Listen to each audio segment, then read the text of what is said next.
Arestado ang isang 26 anyos na magsasaka sa Northern Kabuntalan dahil sa paglabag sa Comelec gun ban. Ang blotter mula kay Joelyn de la Cruz.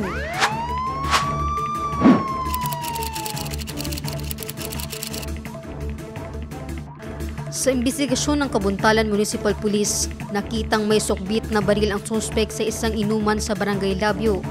Agad itong inireport ng Barangay Peace Action Team at mabilis na aresto ang suspect. Na-recover mula dito ang Grandmaster 45 pistol na may 3 bala. Bigong makapagpresenta ng dokumento ang suspect kaya iniresto ito ng otoridad. Kasong paglabag sa RA 10591 Comelec gun ban at act of lasciviousness ang isinampa ng otoridad laban sa suspect. Joelyn de la Cruz, iMinds, Philippines.